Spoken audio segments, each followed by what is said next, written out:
JEE वालों के लिए एक नया पीवाईक्यू बच्चों, 2015 मेंस का क्वेश्चन है ये, और क्वेश्चन है जो वेव ऑप्टिक्स से रिलेटेड है, रिजॉल्विंग पावर और लिमिट ऑफ रिजोल्यूशन वाले टॉपिक से रिलेटेड है, जो resolving power of optical instrument से रिलेटेड ये टॉपिक है। तो बच्चों इसकी थोड़ी सी है जो थ्योरी के बारे में इंट्रोडक्शन होना बहुत जरूरी है कि ड्यू टू डिफ्रैक्शन इफेक्ट्स, आपका जो लेंस जो है, आपके ऑप्टिकल इंस्ट्रूमेंट का जो ऑब्जेक्टिव लेंस है ना, it behaves like an aperture. और अगर एक ऑब्जेक्ट इंफिनिटी पे है तो फिर है जो ऑब्जेक्ट एट इंफिनिटी, ये ऑब्जेक्ट एट इंफिनिटी, तो उस कंडीशन के अंदर है जो ये एक एपर्चर की तरह बिहेव करता है, और एक पॉइंट के ऊपर है जो प्रिंसिपल एक्सिस के एक पॉइंट के ऊपर लेट रेज फोकस हो रही है। लेकिन बच्चों डिफ्रैक्शन इफेक्ट के कारण है ना, ये जो instead of getting focused on sharp focus on a point, it makes a diffraction pattern with a central maxima and alternating bright and dark fringes। ये एक सेंट्रल मैक्सिमा और इसके चारों ओर ऑल्टरनेट ब्राइट और डार्क फ्रिंजेस बनती है बच्चों। Correct. ये किसकी वजह से होता है? Diffraction effects. लेंस का एपर्चर जो है, इट बिहेव्स ए लेंस के जो लेंस जो है, it behaves like an aperture. Single slit experiment आपने देखा होगा, तो उस टाइप से ये बिहेव करता है। और इस पॉइंट ऑब्जेक्ट की, ये पॉइंट ऑब्जेक्ट है, ऑब्जेक्ट इसकी शार्प इमेज के प्लेस पे इसका एक डिफ्रैक्शन पैटर्न मिलता है बच्चों, ऑल्टरनेट ब्राइट और डार्क फ्रिंजेस का एक डिफ्रैक्शन पैटर्न मिलता है बच्चों।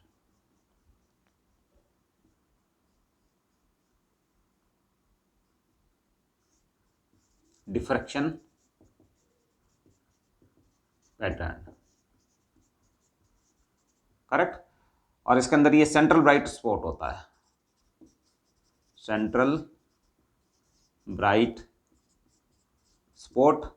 और इसकी रेडियस जो होती है बच्चों R0, वो होती है almost 1.22 lambda F upon diameter, diameter of lens. D is the diameter of lens. कौन सा? Objective lens, objective.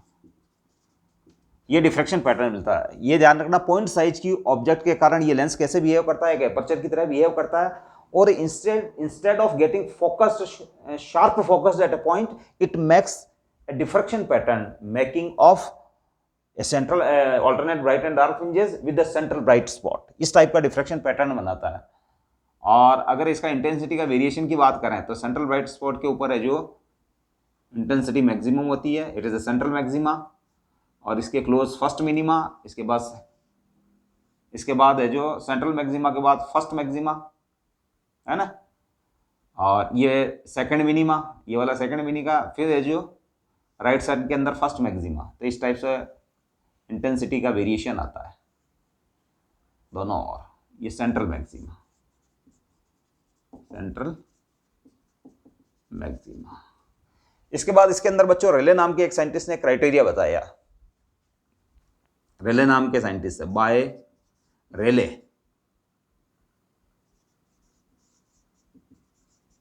बाय रेले। रेले ने क्राइटेरिया बताया कि अगर है जो एक ऑब्जेक्टिव लेंस है, जैसे फॉर एग्जांपल टेलीस्कोप, और टेलीस्कोप का ऑब्जेक्टिव है ना, ऑफ टेलीस्कोप, और ये डिस्टेंट स्टार है बच्चों, ये स्टार है बच्चों S1, और ये स्टार है आपका S2, करेक्ट। फिर अगर ये जो इमेज अगर बनाएंगे, अभी डिस्टेंट स्टार्स हैं ये स्टार्स, तो लगभग फोकल लेंथ की डिस्टेंस के ऊपर इनकी इमेजेस बनेगी, जो कि ये जो क्या होंगे, ब्राइट और डार्क फ्रिंजेस बनाएंगे। तो उनके सेंट्रल ब्राइट स्पॉट बना रहा हूं मैं, ये सेंट्रल ब्राइट स्पॉट। तो इनके इंटेंसिटी के जो ग्राफ्स होंगे, वो इसका ग्राफ तो ये होगा, ये S1 के लिए, ये S1 का सेंट्रल ब्राइट स्पॉट, और ये S2 के लिए, फॉर S2 S2 की इमेज या सेंट्रल ब्राइट स्पॉट। तो इसका ग्राफ है जो बच्चों, ये इंटेंसिटी का वेरिएशन इस टाइप से आएगा।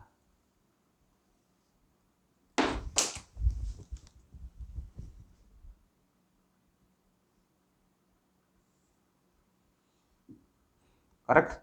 इसी टाइप से अगर S2 के लिए बनाऊं मैं, तो S2 का सेंट्रल ब्राइट स्पॉट है जो यहां बनेगा।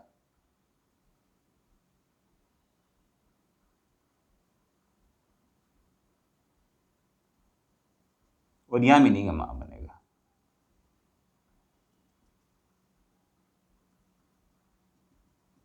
करेक्ट। तो ये सेंट्रल ब्राइट फ्रिंज है, और ये सेकंड वाले की, ये S2 की ऑफ S1, और ये central bright fringe, central bright of S2, ये S1 की और ये S2। अब बच्चों ये जो ट्रफ है, ये ट्रफ यानी इंटेंसिटीज के बीच में ये जो ट्रफ आ रहा है, ट्रफ यानी खड्डे टाइप आ रहा है, it is recognized by eyes, recognized by our eye, and objects are said to be well resolved। तो मैं एक कंडीशन लिख देता हूं, इफ सेंट्रल मैक्सिमा, ये सेंट्रल मैक्सिमा है बच्चों किसका, S1 का, उसके ऊपर कौन गिर रहा है बच्चों, सेंट्रल मैक्सिमा के ऊपर, if central maxima of S1 उसके ऊपर गिर रहा है बच्चों first minima of S2, if on central maxima of S2, central maxima of S2 falls on central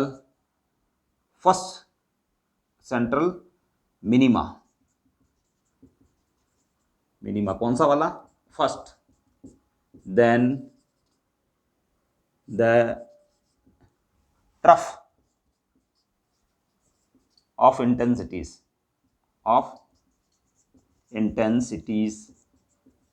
trough of intensities यानी वो जो खड्डा जो बनता है बच्चों, ये trough of intensities is recognised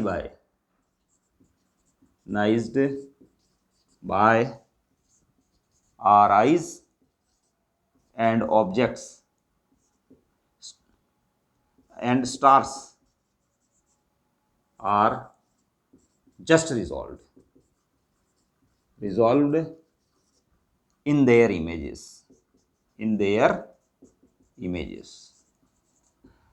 understand बच्चों। सीधी सी बात है, S1 और S2 की जो इमेज बनेगी उसके अंदर है जो, ध्यान रखना कि S1 या S2 के एक के मैक्सिमा, सेंट्रल मैक्सिमा पे अगर दूसरे का फर्स्ट मिनिमा अगर गिरता है, तो उनके बीच का ये ट्रफ जो है, ये हमारी आईज है जो रिकॉग्नाइज कर लेती है, और ये स्टार्स अपने इमेज प्लेन के अंदर जस्ट रिजॉल्व यानी as separate they can be seen, उनको देखा जा सकता है। ये बच्चों रेले का क्राइटेरिया है, अंडरस्टैंड। तो बाय कैलकुलेशन है जो टेलीस्कोप के लिए या फिर इस लेंस के लिए जो limit of resolution, the minimum angle, what should be the minimum angle between two objects, minimum angle making by the lines eight lens so that the objects can be seen just resolved और as separate. मतलब इन लाइनों के बीच में minimum angle क्या होना चाहिए, lens पे गिरने वाली लाइनें जो स्टार्स से चल रही है, ऑब्जेक्ट से चल रही है, जो नियर बाई क्लोज ऑब्जेक्ट्स हैं उनसे चलने वाली जो रेज है, उनके बीच में मिनिमम एंगल क्या होना चाहिए कि अपने इमेज प्लेन में ये स्टार्स या ये जो ऑब्जेक्ट जो है they can be seen as just resolve और कैन बी सीन डिस्टिंक्टली और एज सेपरेट, अंडरस्टैंड। तो it is the minimum limit of resolution. अगर ये स्टफ को पहचाना जाएगा तो ये मिनिमम लिमिट ऑफ रिजोल्यूशन कहलाएगी। तो limit of resolution, the minimum angle, limit of resolution delta theta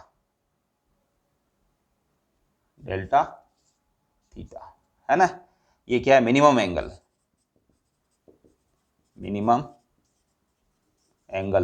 eight lens by object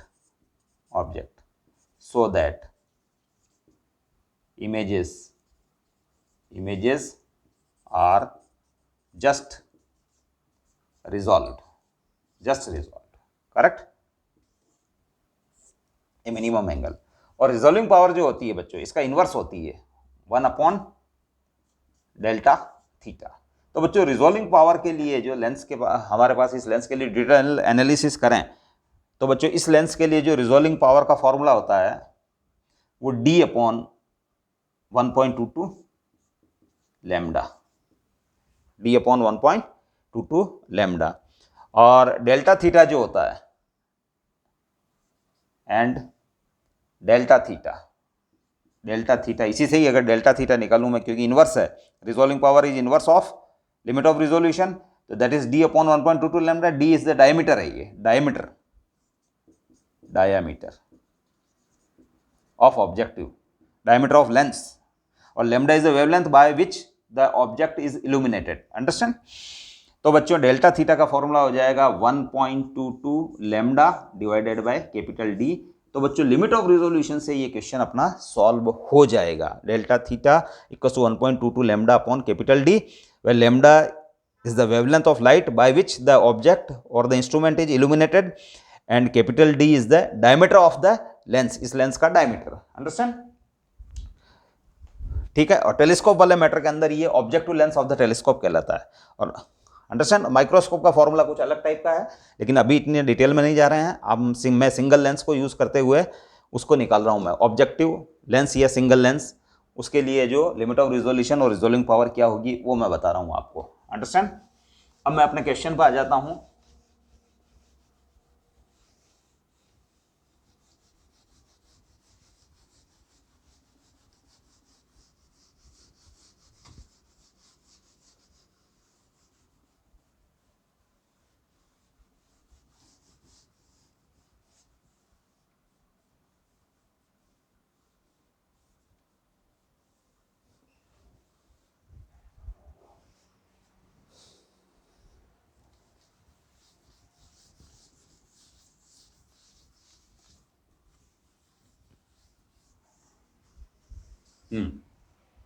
अब बच्चों मैं मेरे क्वेश्चन पर आ जाता हूं। ये हमारे आंख का लेंस,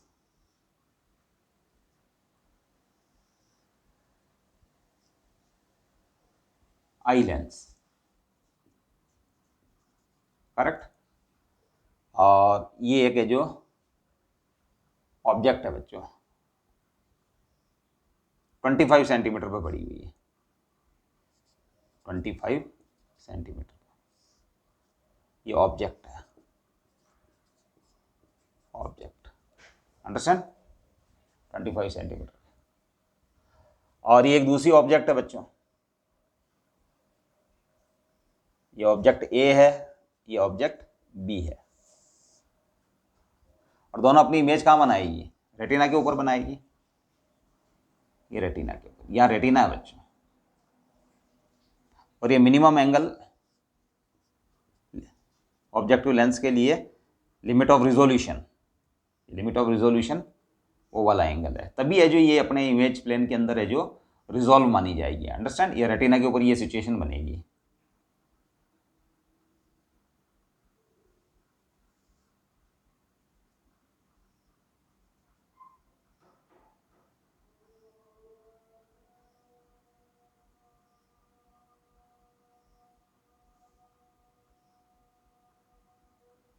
करेक्ट? ये फर्स्ट मैक्सिमा ऑफ ए, और ये है जो सेकंड फर्स्ट मैक्सिमा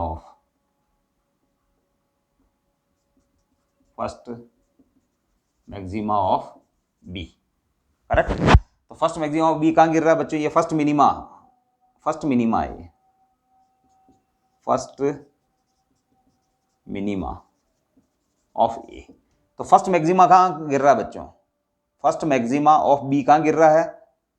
जो सेंट्रल ब्राइट फ्रिंज है, सेंट्रल ब्राइट है, ये कहाँ गिर रहा है? First central bright of B कहाँ गिर रहा है? फर्स्ट मिनिमा ऑफ ए पे। तो बच्चों इनके बीच में ये ट्रफ जो है कि नहीं है, ये रिकॉग्नाइज्ड हो रहा है, ट्रफ रिकॉग्नाइज्ड। ये वेल रिजॉल्व मानी जाएगी। अंडरस्टैंड?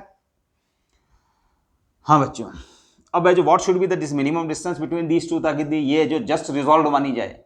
करेक्ट, कम से कम डेल्टा थीटा तो होनी चाहिए या उससे ज्यादा होनी चाहिए, minimum angular separation between the rays coming from these objects at eye lens, इनके बीच का एंगल। अंडरस्टैंड? तो बच्चों है जो delta we know that limit of resolution